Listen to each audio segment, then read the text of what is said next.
Hello my dear बच्चों, एक बार फिर से आपका स्वागत करते हैं आपके अपने चैनल केमिस्ट्री चैम्बर में। और आज की क्लास में हम लोग डिस्कस करने वाले हैं बहुत ही इंपॉर्टेंट टॉपिक इलेक्ट्रोकेमिकल सेल, या फिर इसको हम लोग बोलते हैं गैल्वेनिक सेल, वोल्टेक सेल या डेनियल सेल। क्या होता है इलेक्ट्रोकेमिकल सेल? बहुत ही इंपॉर्टेंट कॉन्सेप्ट है आपका इलेक्ट्रोकेमिस्ट्री का। तो इसको लगाइए हेडिंग, आप देखते हैं क्या है इलेक्ट्रोकेमिकल सेल। एक ये जो कॉन्सेप्ट आया इलेक्ट्रोकेमिकल सेल का या गैल्वेनिक सेल का, ये कैसे आया? तो एक पहले क्या करते हैं, एक बीकर ले लेते हैं और उसमें एक इलेक्ट्रोलाइट में क्या करते हैं, डिप कर देते हैं। यहां पर आपके पास क्या है, यहां पर आप देखें, यहां पर आपके पास CuSO4 कॉपर सल्फेट है, कॉपर सल्फेट हो गया, और ये जिंक का इलेक्ट्रोड हो गया। जब ये जिंक डायरेक्टली कॉपर सल्फेट से रिएक्ट करेगा, जिंक CuSO4, तो क्या बनाएगा ये ZnSO4 और कॉपर। तो यहां पर कॉपर बनता है, इसके नीचे यहां पर देखें आप, यहां पर रेड कलर का आपको कॉपर ऑब्टेन होगा। और आप जानते हैं, आप पहले से देख चुके हैं लैब में कि जो कॉपर सल्फेट होता है वो ब्लू कलर का होता है। कैसा उसका कलर होता है? ब्लू होता है। जब इनमें आपस में रिएक्शंस होंगी, जब जिंक किससे रिएक्ट करेगा? कॉपर सल्फेट से, तो इसका जो ब्लू कलर है वो धीरे धीरे क्या हो जाएगा, वो डिसअपीयर होगा। उसका जो ब्लू कलर होगा वो डिसअपीयर होगा। आफ्टर सम टाइम जब वो रिएक्ट करेगा जिंक किससे? कॉपर सल्फेट से, तो जो उसका ब्लू कलर है वो डिसअपीयर होने लगता है और वहां रेडिश कलर का क्या बनता है? कॉपर ऑब्टेन होने लगता है। इट मींस कि रिएक्शन हो रही है और यहाँ पर रेडॉक्स प्रोसेस हो रहा है, एक रिड्यूस हो रहा है और एक क्या हो रहा है? ऑक्सीडाइज हो रहा है। तो अब यहाँ पर आप देखेंगे, आप यहाँ पे एक थर्मामीटर का यूज कर लीजिए, तो यहाँ देखेंगे कि ये इसका टेम्परेचर क्या हो गया, इसका टेम्परेचर इंक्रीज कर गया। टेम्परेचर क्या होता है? इंक्रीज करता है। जो ये बीकर है, ये बीकर हॉट हो जाता है। इसका मतलब ये है कि केमिकल जो यहाँ पे चेंज हो रहा है, केमिकल चेंज यहाँ पर प्रोड्यूस करता है, केमिकल चेंज प्रोड्यूस करता है हीट। यानी कि यहाँ एनर्जी क्या हो रही है? केमिकल चेंज के थ्रू एनर्जी प्रोड्यूस हो रही है, जो किस फॉर्म में है? हीट के फॉर्म में। यहां पर क्या प्रोड्यूस होता है? एनर्जी प्रोड्यूस होती है, जो किसके फॉर्म में? हीट के फॉर्म में। तो ये जो डायरेक्टली इसको जो मिलाया गया, तो ये बेसिक कॉन्सेप्ट था किसके लिए? इलेक्ट्रोकेमिकल सेल के लिए। यहां से ही आइडिया को चुराया गया और उसका यूज करके भाई वो सोचे, जो साइंटिस्ट थे वो सोचे कि यहां पर अगर रिएक्शन कराई जा रही है, रेडॉक्स रिएक्शन कराई जा रही है, तो यहां पर कुछ चीजें चेंज हो रही हैं। तो वो उसके कॉन्सेप्ट में आया कि ऐसा करने से अगर कुछ हो रहा है, इसमें हीट एनर्जी क्या हो रही है? प्रोड्यूस हो रही है, तो मतलब इसके साथ में कुछ किया जा सकता है। तो इसी से वो क्या लिए, अपना बेसिक कॉन्सेप्ट बनाए। तो ये डायरेक्टली इसको यूज किया गया था। अब यहाँ जो एनर्जी मिलती है इसका आप कोई यूज नहीं कर सकते, ये वेस्ट हो जाएगी, तो इसका कोई यूज नहीं है। अब ये यूज हो जाए, इसके लिए उसको क्या किया गया? गैल्वेनिक सेल डेवलप किया गया। गैल्वेनिक सेल कौन डेवलप किए थे? एल गैल्वेनी, गैल्वेनी ने। और वोल्टेक सेल को ए वोल्टा ने इसको क्या किया था? डेवलप किया था। तो अब इसको हम लोग डिस्कस कर लेते हैं, गैल्वेनिक सेल का जो बेसिक स्ट्रक्चर होता है, कैसे होता है, कंस्ट्रक्शन कैसे होता है और गैल्वेनिक सेल कैसे वर्क करता है। तो इसको आप जल्दी से स्क्रीनशॉट लीजिए, इसके बाद हम लोग डिस्कस कर लें गैल्वेनिक सेल।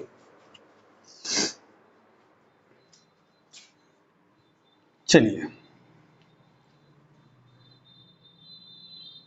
यहां पर आपको सोचना ये है कि जो इलेक्ट्रोकेमिकल सेल होता है वो एक ऐसी डिवाइस होती है, ऐसी डिवाइस होती है जिसमें क्या होता है? इलेक्ट्रिकल एनर्जी प्रोड्यूस होती है बाय केमिकल चेंज। यहां पर जब केमिकल चेंज होता है तो उस केमिकल चेंज के थ्रू वहां पर क्या प्रोड्यूस होती है, इलेक्ट्रिकल एनर्जी। और जो यहां पर केमिकल चेंज है वो आपका कैसा है, स्पॉन्टेनियस है, स्पॉन्टेनियस। इसका मतलब है कि वो अपने आप में होने वाला प्रोसेस है, स्वतः होने वाला है। जैसे मान लीजिए कोई बच्चा अगर मैच कहीं हो रहा है और उससे कह दीजिए कि वहां मैच हो रहा है, तो वो बच्चा स्वतः अपने आप वहां चला जाएगा, वहां लेके जाने की उसको आवश्यकता नहीं है। लेकिन अगर उससे कहिए कि वहां जाइए, वहां आपका काम है, आपसे कुछ काम कराया जाएगा, तो बच्चा नहीं जाएगा। अब उसको क्या है, उसको घेर के ले जाना पड़ेगा, चलिए आप काम करिए चल के। तो स्पॉन्टेनियस प्रोसेस वो है जो अपने आप होता है, और नॉन स्पॉन्टेनियस वो होता है जिसके लिए कोई फैक्टर उसमें काम करता है। तो यहाँ पर जो केमिकल चेंज होगा वो आपका स्पॉन्टेनियस है, इट मींस कि वो अपने आप होने वाला है। तो यहाँ जब केमिकल चेंज होगा तो इलेक्ट्रिकल एनर्जी प्रोड्यूस होती है। तो ऐसे डिवाइस को हम लोग कहते हैं electrochemical cell. Electrochemical cell is a device which produce electrical energy by the chemical change is known as a electrochemical cell। Electrochemical cell एक डिवाइस होती है। अब यहाँ पे गैल्वेनिक सेल का कंस्ट्रक्शन कैसे है, चलिए देखते हैं। अब सबसे फर्स्ट आप क्या करें, इसको अभी नोट कर लीजिएगा, आप साफ कर देते हैं। अब यहां पर देखिए, यहां पर एक चैम्बर लेते हैं, यहां पर एक बीकर ले लिए, और यहां पर क्या फिल कर देते हैं, इलेक्ट्रोलाइट। बीकर में इलेक्ट्रोलाइट फिल कर दिए, और यहां पर लगा देते हैं एक इलेक्ट्रोड। एक किसका लगाते हैं, जिंक का लगाते हैं। जिंक का इलेक्ट्रोड यूज कर लिए, और यहां पर जो सॉल्यूशन यूज करते हैं ZnSO4। अब एक दूसरा बीकर लेते हैं और यहां पर यूज करते हैं कॉपर का इलेक्ट्रोड, कॉपर का, और इसमें जो सॉल्यूशन फिल करते हैं वो फिल करते हैं कॉपर सल्फेट, और ये कॉपर का इलेक्ट्रोड हो गया। तो यहां पर दो इलेक्ट्रोड यूज किए गए, एक जिंक का, दूसरा कॉपर का। एक सॉल्यूशन किसका यूज किया गया, जिंक का। जिंक आप जब सल्फेट से रिएक्ट करता है तो ZnSO4 बनाता है, और यहां पर कॉपर और कॉपर सल्फेट लिया गया। अब यहां पर इसको एक वायर से कनेक्ट कर दिया गया, और यहां पर लगा दिया गया एमीटर, चेक करने के लिए कि करंट क्या फ्लो होती है, उसको चेक करने के लिए लगा दिया गया। अब देखिए, अब यहां पर ये आपका जिंक है, पूरी कहानी क्या है अभी आपकी क्लियर हो जाएगी। अब यहां पर जो ये जिंक है, अब ये जिंक क्या करेगा, अब जिंक जो है वो इलेक्ट्रॉन क्या करता है, दो इलेक्ट्रॉन लूज करेगा, इलेक्ट्रॉन को लूज करता है, और क्या बनाता है, Zn2+ आयन। अब यहां से जो जिंक है ये इसमें क्या बनाता है, Zn2+ आयन, Zn2+ आयन को प्रोड्यूस करता है। अब यहां आयंस बनते जा रहे हैं, जिंक के आयन क्या होते हैं, बनते जा रहे हैं। अब ये Zn जो है, अब ये Zn यहां पर क्या बना रहा है, Zn2+ आयन, और इसके पास इलेक्ट्रॉन बनते जाते हैं। अब ये इलेक्ट्रॉन बढ़ते जाते हैं, और बढ़ने के बाद इसमें फ्लो करना स्टार्ट कर देते हैं वायर के थ्रू। इलेक्ट्रॉन क्या करते हैं, फ्लो करते हैं, और इसके पास आना स्टार्ट हो जाता है। अब देखिए, अब इलेक्ट्रॉन इधर से इधर फ्लो करने लगे, तो आप जानते हैं कि इलेक्ट्रॉन जिधर फ्लो करता है उसके अपोजिट डायरेक्शन में करंट फ्लो करती है। तो करंट किधर फ्लो करेगी, अपोजिट। इधर आपका क्या फ्लो कर दिया, करंट फ्लो कर दिया। अब यहां पर क्या है कि अब यहां पर जो ये Cu क्या करता है, Cu ये इलेक्ट्रॉन को लेगा, और Cu इलेक्ट्रॉन को लेकर वो, उसकी टेंडेंसी होती है कि वो जल्दी से इलेक्ट्रॉन को लेकर रेड्यूस हो जाए। तो अब यहां पर Cu क्या है, वो इलेक्ट्रॉन को लेकर के क्या बना देगा, Cu2+। यहां Cu2+ बना देगा, और यहां पर Cu2+ बनता जाएगा। अब देखिए यहां पर इलेक्ट्रॉन है, तो इसको हम लोग बोलेंगे निगेटिव पोल हो गया ये, और यहां पर ले रहा है तो ये पॉजिटिव पोल हो गया। यहां पर ये निगेटिव पोल और कॉपर का क्या है, वो पॉजिटिव पोल है। इलेक्ट्रॉन यहाँ क्या होते हैं, मूव करते हैं टूवर्ड्स निगेटिव टू पॉजिटिव।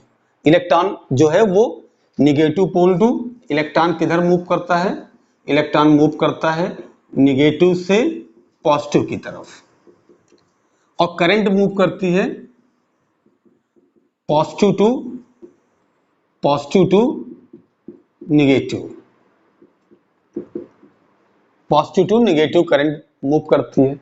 जैसे क्या है कि एक ऐसे समझिए आप कि जैसे अगर आप किसी को ब्लड डोनेट करते हैं, तो ब्लड डोनेट आप जिसको करेंगे वो आपको बदले में क्या देगा, पैसा देगा।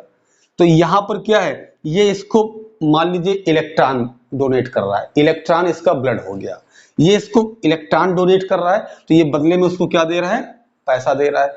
तो ये उल्टा चलता है, जिधर इलेक्ट्रॉन मूव करता है उसके अपोजिट करंट मूव करती है। तो यहां तक ये कहानी आपको समझ में आई। अब इसके आगे क्या कहानी बनती है, चलिए देखते हैं। अब यहां पर धीरे धीरे क्या होगा कि इतने Zn2+ बन जाएंगे कि अब वो इलेक्ट्रॉन को फॉर्म करना क्या कर देगा, स्लो कर देगा। अब इतने Zn बन गया कि अब उसके पास Zn बनने की जगह नहीं बची है। जैसे आपका एक कमरा अगर है, ये आपके पास एक रूम है, अब इसमें आप एक बेड डाल लीजिए, एक सोफा डाल दीजिए, टीवी लगा दीजिए, इन्वर्टर रख दीजिए, फ्रिज रख दीजिए।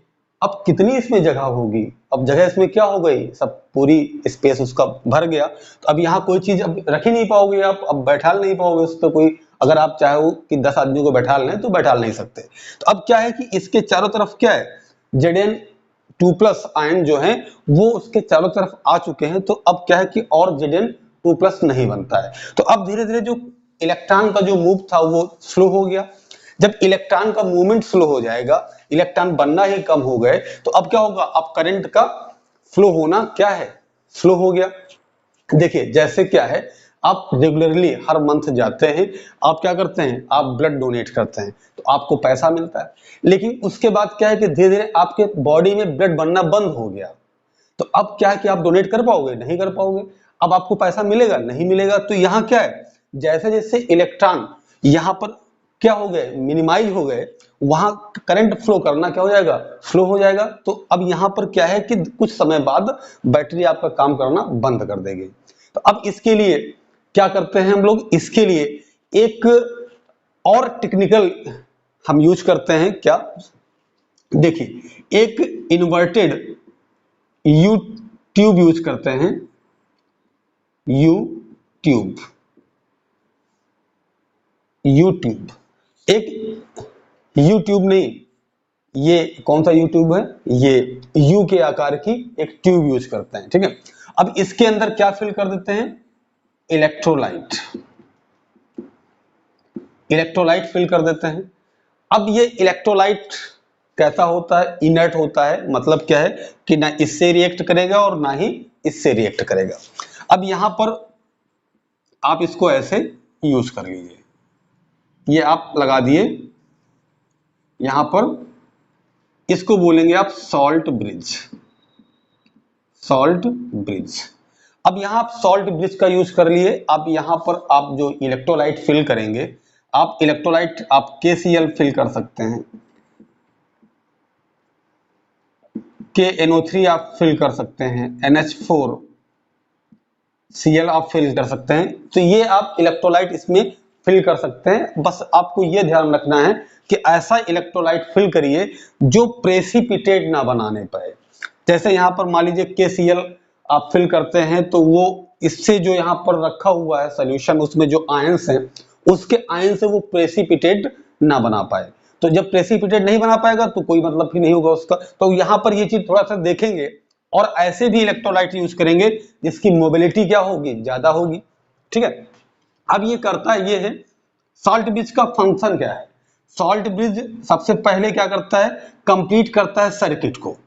ये क्या करेगा, सर्किट को कंप्लीट करेगा, सर्किट को कंप्लीट करता है, सर्किट कंप्लीट हो गया। अब यहां पर क्या करता है कि जो चार्ज था उसको इधर का चार्ज दूसरा था, इधर का चार्ज दूसरा था, तो ये क्या करता है, उसको इलेक्ट्रिकली न्यूट्रल रखता है, उसको इलेक्ट्रिकली न्यूट्रल रखता है। यानी कि जो दोनों आपके पास बीकर हैं उसमें जो इलेक्ट्रॉन होगा वो लगभग बराबर हो, तो उसको जो चार्ज है उसको न्यूट्रल रखता है। तीसरा क्या है, ये मिनिमाइज करता है लिक्विड जंक्शन पोटेंशियल, यानी कि जो लिक्विड पे जो पोटेंशियल डेवलप होता है उसको वो मिनिमाइज करता है, वो कम करता है, ठीक है। अब यहां पर जो इसको फिल करने का तरीका है, वो यहां पर एगर या फिर जिलेटिन के साथ उसको सॉलिडिफाई करके उसमें उसको फिल कर दिया जाता है, ठीक है। तो अब यहां पर ये जब इसको फिल कर दिया गया तो यहां पर जो जिंक आयंस थे वो जिंक आयन इधर मूव करने लगे, और जो यहां सल्फेट आयन थे, सल्फेट आयन इधर मूव करने लगे। तो जो अपोजिट डायरेक्शन में क्या हो गया, उसमें मूवमेंट हो गया। कैटायन आपका जो है, कैटायन, यहां कैटायन जो है वो इस साइड मूव करता है, लेफ्ट से राइट मूव करता है, लेफ्ट टू राइट, और जो एनायन है वो राइट टू लेफ्ट मूव करता है, राइट टू लेफ्ट।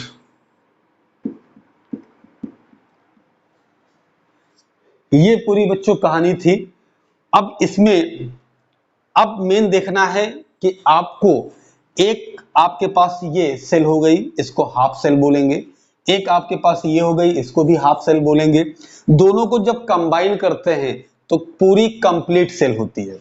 अब यहां दोनों पोर्शन को हम सेपरेटली देखते हैं कि यहां पर देखिए, यहां पर जेडीएन से क्या बनता है, जेडीएन 2+ और 2 इलेक्ट्रॉन से निकलते हैं। तो यहां पर ये वर्क करता है एज अ एनोड, ये क्या है, एनोड की जैसे वर्क करता है, और यहां पर ये वर्क करता है एज अ कैथोड, और इसको बोलते हैं हम लोग ऑक्सीडेशन हाफ सेल, और इसको बोलते हैं reduction half cell, reduction half cell, और इसको बोलते हैं आप देखिए यहां पर ये आपका इलेक्ट्रॉन इसमें होते हैं, ठीक है, तो इसको हम बोलते हैं इलेक्ट्रॉन रिच इलेक्ट्रोड होता है। और ये आपका क्या होता है, इलेक्ट्रॉन डेफिशिएंट होता है। ये आपका इलेक्ट्रॉन रिच होता है और ये आपका क्या होता है, इलेक्ट्रॉन डेफिशिएंट होता है, ठीक है। अब ये इलेक्ट्रॉन रिच है तो ये इलेक्ट्रॉन आपको देता रहेगा, और ये इलेक्ट्रॉन डेफिशिएंट है तो इलेक्ट्रॉन को क्या करता है, गेन करता है। तो इसलिए यहां पर रिडक्शन होता है और यहां क्या होता है, ऑक्सीडेशन होता है। अब ये रिडक्शन हाफ सेल हो गई, हाफ सेल यहां लिखिएगा, और ये आपकी हो गई ऑक्सीडेशन हाफ सेल। अब इन्हीं को दोनों को कंबाइन किया जाता है तो उसको क्या बनता है, वो एक कंप्लीट सेल होती है। अब यहां पर एक और कहानी आप समझ लीजिए, क्या कहानी है, अगर यहां पर एक्सटर्नल कोई सर्किट लगा दी जाए, यहां पर इसको आप लिख दीजिए करंट का फ्लो का डायरेक्शन, करंट इधर फ्लो करती है, आप यहां पर कोई बैटरी से आप और कनेक्ट कर दीजिए, इसको एक्सटर्नल बैटरी आप अप्लाई कर दीजिए, ठीक है। अब एक्सटर्नल जब बैटरी अप्लाई करेंगे तो अब समझिए एक कहानी और, कि अगर आप एक्सटर्नल यहां पर प्रोवाइड कराते हैं उसको पोटेंशियल, ठीक है, तो अगर 3 बातें होंगी, जैसे मान लीजिए ये 2 बहुएं हैं परिवार की, 2 बहुएं हैं, और ये कोई ऐसी औरत है जो दोनों में झगड़ा करवाती है। अब क्या है कि ये इसके पास बैठेगी, इसको इसके बारे में बताएगी, और इसके पास बैठेगी इसके बारे में बताएगी, तो दोनों में क्या कराती है, झगड़ा कराती है। झगड़ा कराएगी तो क्या होगा, रेडॉक्स रिएक्शन, दोनों में क्या होता है, दोनों को मिलाया जाता है तो रेडॉक्स रिएक्शन होता है। अब ये जो एक्सटर्नल लगाया गया वो मान लीजिए सास है, क्या है, सास है, तो अब वो क्या करेगी, अगर इसकी पावर इन दोनों की पावर से कम है अगर इसकी पावर इन दोनों की पावर से कम है तो यहां पर झगड़ा होता रहेगा। भाई सास कुछ बोल ही नहीं पाएगी, अपना वो बहु झगड़ा कर रही है तो करती रहेंगी। लेकिन अगर इसकी पावर इनके झगड़ा की पावर की बराबर है तो क्या करेगी, ये भाई ये आपस में झगड़ा करेंगे, ये इसके पास क्वालिटी है, टेंडेंसी है कि उनको शांत करा देगी। लेकिन अगर इसकी पावर इन दोनों की पावर से ज्यादा है, अगर ये दो जो लड़ रही हैं इनकी पावर से इसकी पावर ज्यादा है, मतलब बहुत दबंग लेडी है, ठीक, तो ये क्या करेंगी, ये क्या ऐसा होगा कि ये उल्टा खुद झगड़ा शुरू कर देंगी। तो अब यहां पर प्रोसेस उल्टा शुरू हो जाएगा। इसको कुछ ऐसे समझते हैं, देखिए अगर ई एक्सटर्नल आपका लेस है ई सेल से, जो ई सेल है अगर उससे लेस है तो रिएक्शन क्या होगी, कंटिन्यू करेगी, कंटिन्यू होगी, वन पॉसिबिलिटी। सेकेंड पॉसिबिलिटी क्या है कि ई जो एक्सटर्नल है वो अगर इक्वल होगी ई सेल के तो रिएक्शन क्या हो जाएगी, स्टॉप हो जाएगी। भाई इसकी पावर बराबर है तो झगड़ा स्टॉप हो गया। थर्ड क्या है कि अगर इसकी पावर इनसे ज्यादा है तो ई एक्सटर्नल जो है वो ग्रेटर देन ई सेल है तो रिएक्शन जो है वो रिवर्स हो जाएगी। रिएक्शन क्या हो जाएगी, रिवर्स। अब इसका मतलब ये नहीं है कि रिएक्शन रिवर्स हो गई तो करंट रिवर्स फ्लो करने लगे, ऐसा नहीं है। अब जो आपका सेल होगा जब ई एक्सटर्नल ग्रेटर होगा ई सेल से तो अब जो यहां पर रिएक्शन हो रही है वो रिवर्स हो जाएगी, लेकिन करंट फ्लो नहीं करेगा और जो सेल है वो बिहेव करेगा एज अ इलेक्ट्रोलाइटिक सेल, वो इलेक्ट्रोलाइटिक सेल के जैसे बिहेव करने लगता है। तो यहां तक आपको कहानी अच्छे से समझ में आई। अब देखिए डेनियल सेल जो है वो सेम इसी का बनाया हुआ है, बस उसका जो कंस्ट्रक्शन है वो आप देखेंगे कि डेनियल सेल में, इसको आप नोट कर लीजिए, आपको दिखा देते हैं डेनियल सेल का कंस्ट्रक्शन कैसे होता है। और वहां पे सेम इलेक्ट्रोलाइट यूज होते हैं और सेम इलेक्ट्रोड यूज होते हैं, इन्हीं का बनाया हुआ होता है। तो अब देखते हैं इसके बाद डेनियल सेल, तो इसको जल्दी से स्क्रीनशॉट लीजिए।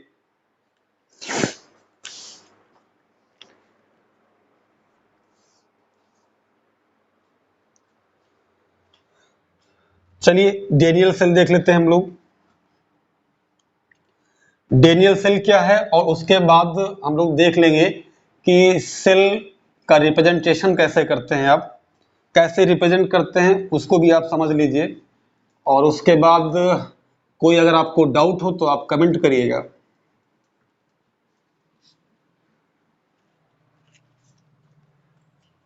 चलिए डेनियल सेल में आप ऐसे एक चैम्बर बनाइए, ये आपका चैम्बर हो गया, ये आपका चैम्बर हो गया। अब इस चैम्बर में थोड़ा सा और सही से बना दिया जाए इसको, ये आपका चैम्बर हो गया। अब चैम्बर में इसको आप ले लीजिए कॉपर इलेक्ट्रोड,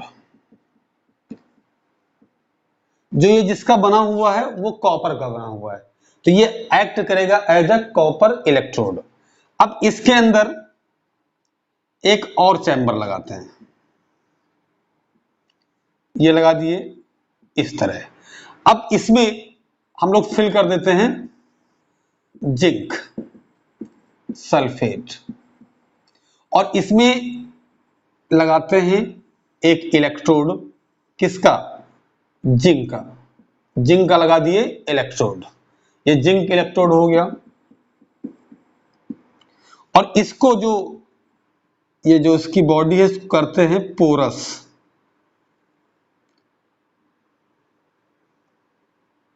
ये हो गया पोरस, इसको पोरस कर दिया गया तो ये पोरस पॉट हो गया। अब जो पोरस पॉट है ये एक्ट करेगा एज अ सॉल्ट ब्रिज। ये कैसे काम करता है, एज अ सॉल्ट ब्रिज काम करेगा, ये सॉल्ट ब्रिज के जैसे दोनों को आपस में कनेक्ट करता है। ये सॉल्यूशन आपका कॉपर सल्फेट फिल कर दिए और उसके अंदर क्या फिल है, दूसरे चैम्बर में फिल है जिंक सल्फेट, और ये किसका इलेक्ट्रोड है, ये जिंक का इलेक्ट्रोड है। ये आप इसको आप ऐसे दिखा दीजिए, ये जिंक का इलेक्ट्रोड हो गया। और जो पोरस इसमें जो पॉट है वो काम करता है एज अ सॉल्ट ब्रिज का। अब ये जो कंस्ट्रक्शन है ये डेनियल सेल की है, और यहाँ पर जो इलेक्ट्रोड है क्या है आपका, जिंक है, कॉपर है, और जो सोल्यूशन है वैसे ही सोल्यूशन इसमें फिल है।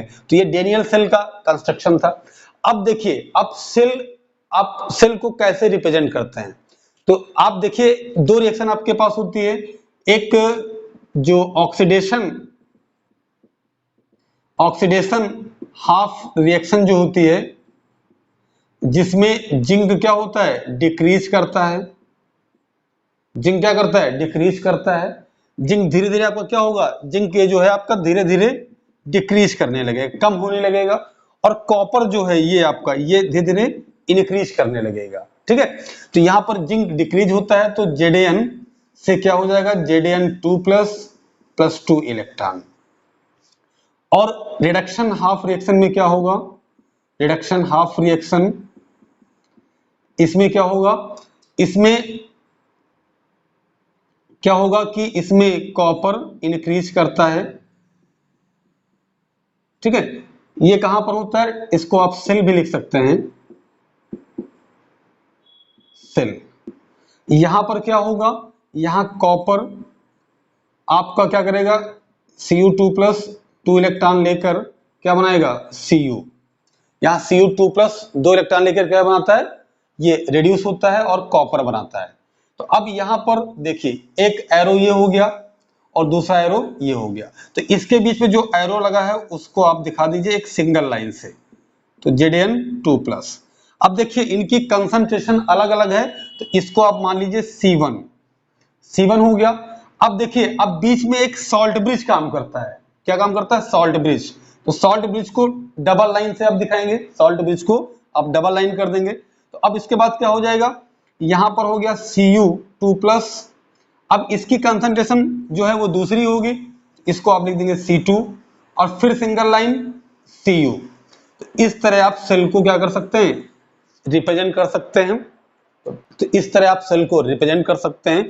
ये ओवरऑल जो था आपका, ये था इलेक्ट्रोकेमिकल सेल। इसको रिवाइज करिए। अब मिलते हैं नए किसी इंपॉर्टेंट टॉपिक में, तब तक के लिए बाय बाय, अलविदा।